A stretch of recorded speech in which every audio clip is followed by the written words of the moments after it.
আসসালামু আলাইকুম। বাংলাদেশের অত্যন্ত সুপরিচিত ও সুনামধন্য শিল্প প্রতিষ্ঠান আদ্দিন ওয়েলফেয়ার সেন্টার সম্প্রতি নতুন একটি সার্কুলার প্রকাশ করেছে। এই সার্কুলারটিতে 2টি ক্যাটাগরি বা পদ রয়েছে এবং এই 2টি ক্যাটাগরি বা পদে তারা মোট 100 জনকে নিয়োগ প্রদান করবে। তো আজকে আমি আপনাদের মাঝে উক্ত সার্কুলারটি সম্পর্কে বিস্তারিত তথ্য দেওয়ার চেষ্টা করব এবং সেই সঙ্গে দেখিয়ে দেবো কীভাবে আপনারা এই সার্কুলারটিতে আবেদন করতে পারবেন। আশা করি ভিডিওটি না টেনে শেষ পর্যন্ত দেখবেন। সেই সঙ্গে আপনি যদি আমার এই চ্যানেলে নতুন হয়ে থাকেন এবং এই ধরনের সার্কুলারগুলো নিয়মিত পেতে চান, তাহলে অবশ্যই আমার এই চ্যানেলটি সাবস্ক্রাইব করে দিবেন এবং পাশে থাকা বেল আইকনটি চেপে অল বাটনে প্রেস করে দিবেন। তো চলুন কথা না বাড়িয়ে পুরো সার্কুলারটি দেখে নেওয়া যাক।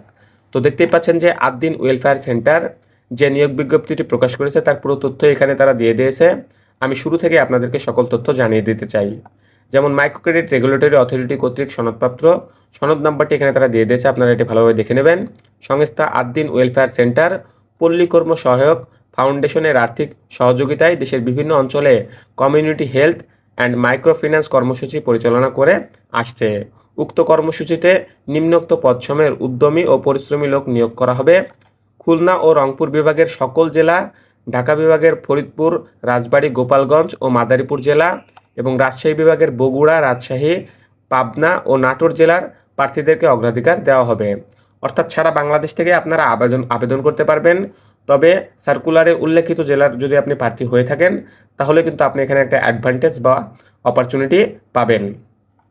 তো প্রথমে যে পদটি রয়েছে সেই পদটির নাম হচ্ছে সহকারী শাখা ব্যবস্থাপক। এই পদে তারা মোট 50 জনকে নিয়োগ প্রদান করবে। বেতনের কথা বলা হচ্ছে শিক্ষানবিশকালে মাসিক বেতন হবে 20,000 টাকা এবং শিক্ষানবিশকাল আপনি যদি সফলভাবে সম্পূর্ণ করেন তাহলে পরবর্তীতে হয়তো বেতনটি আরও বৃদ্ধি পাবে, তবে তারা সেটি উল্লেখ করে নাই। শিক্ষাগত যোগ্যতার কথা বলা হয়েছে যে কোনো বিষয়ে স্নাতকোত্তর পাশ করলে আপনি আবেদন করতে পারবেন। তবে এসএসসি ও এইচএসসি পরীক্ষায় কমপক্ষে জিপিএ 4 সহ অন্যান্য পরীক্ষায় ন্যূনতম জিপিএ 2.5 থাকতে হবে। এরপরে 2 নম্বর যে পদটি রয়েছে সেই পদটির নাম হচ্ছে সুপারভাইজার। এই পদের পদসংখ্যাও 50 জন।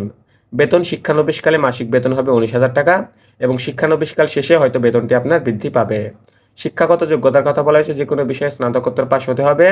তবে এসএসসি ও এইচএসসি পরীক্ষায় কমপক্ষে জিপিএ 3.50 সহ অন্যান্য পরীক্ষায় ন্যূনতম জিপিএ 2.5 থাকতে হবে।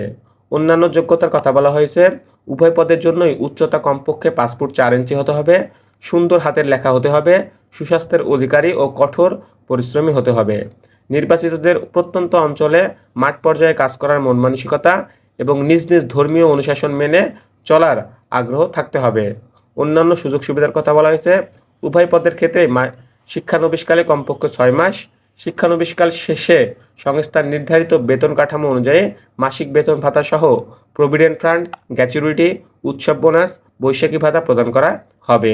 প্রাথমিক পর্যায়ে শাখা ব্যবস্থাপকের সহযোগী হিসাবে কাজ করতে হবে এবং পরবর্তীতে যোগ্যতার ভিত্তিতে শাখা ব্যবস্থাপক হিসাবে পদোন্নতি দেওয়া হবে।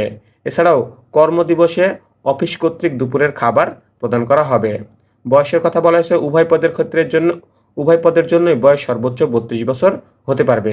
অন্যান্য শর্তাবলীর কথা বলা হয়েছে যে কোনো একটি পদের আবেদন করতে হবে, অর্থাৎ আপনারা যে কোনো একটি পদে আবেদন করতে পারবেন। উভয় পদে আবেদন করলে আবেদনপত্রটি কিন্তু বাতিল বলে গণ্য হবে, অর্থাৎ আপনারা 2টি পদে আবেদন করতে যাবেন না, যে কোনো একটি পদে আপনারা আবেদন করবেন। খামের ওপরে অবশ্যই পদের নাম উল্লেখ করতে হবে। ইতিপূর্বেই উক্ত পদসমূহে যারা পরীক্ষায় অংশগ্রহণ করেছেন এবং যারা অধ্যয়নরত আছেন তাদের আবেদন করার প্রয়োজন নেই, অর্থাৎ আপনারা ইতিপূর্বে যারা এই সকল পদে আবেদন করেছেন কিন্তু রিজেক্ট হয়ে গেছেন এবং যারা রানিং স্টুডেন্ট রয়েছেন তাদেরকে এখানে কিন্তু আবেদন করতে তারা নিরুৎসাহিত করেছে। অবশ্যই আপনাকে মোটরসাইকেল চালানো জানতে হবে। পরীক্ষার তারিখ, সময় ও স্থান হোয়াটসঅ্যাপের মাধ্যমে আপনার ফোনে আপনাকে জানিয়ে দেবে তারা। আগ্রহী প্রার্থীদের নির্বাহী পরিচালক আদ্দিন ওয়েলফেয়ার সেন্টার বরাবর স্বহস্তে লিখিত আবেদনপত্র, হোয়াটসঅ্যাপ নাম্বার সহ 2 কপি রঙিন ছবি, শিক্ষাগত যোগ্যতা ও সত্যায়িত সনদপত্র, জাতীয় পরিচয়পত্রের ফটোকপি আগামী 24শে আগস্ট 2024 তারিখ রোজ শনিবার বিকাল 5 ঘটিকার মধ্যে Addin welfare centre, Chachra checkpost, Pulerhat, Jessore ডাকযোগে, কুরিয়ারে অথবা হাতে হাতে পৌঁছাতে হবে। অর্থাৎ এই সার্কুলারটি যে আপনারা আবেদন লিখবেন সেটি অবশ্যই আপনি আপনার নিজের হাতে লিখবেন, কম্পিউটারে টাইপ করে আপনারা লিখতে যাবেন না এবং আপনারা ডাকযোগে, কুরিয়ারে অথবা সরাসরি হাতে হাতেও এই সার্কুলারটি আপনারা দিতে পারেন। অর্থাৎ আপনি ডাকযোগে চাইলে ডাকযোগে পাঠাবেন, কুরিয়ার চাইলে কুরিয়ারে পাঠাবেন, অথবা আপনি যদি হাতে হাতে পাঠাতে চান তাহলে হাতে হাতে পাঠিয়ে দেবেন। তো এই সার্কুলারটি বাংলাদেশের সবচাইতে বড় জব পোর্টাল বিডি জবসে প্রকাশ করা হয়েছে। আপনারা চাইলে সেখান থেকে ওই সার্কুলারটি দেখে নিতে পারেন। এছাড়া এই সার্কুলারটির লিঙ্ক আমি আমার ডেসক্রিপশন বক্সে দিয়ে দেবো, আপনারা চাইলে সেখান থেকে ওই সার্কুলারটি দেখে নিতে পারেন। এই সার্কুলারটির বিস্তারিত জানতে যদি আপনি চান তাহলে ভিজিট করতে পারেন www.addin.wc.org.bn.circular.bhp। এই ওয়েবসাইটে আপনারা প্রবেশ করেও এই সার্কুলারটির বিস্তারিত তথ্য আপনারা জেনে নিতে পারেন। আপনাদের সবার জন্য শুভকামনা রইল। আজকের এই ভিডিওটি এ পর্যন্তই। সবাই ভালো থাকবেন। আল্লাহ হাফেজ।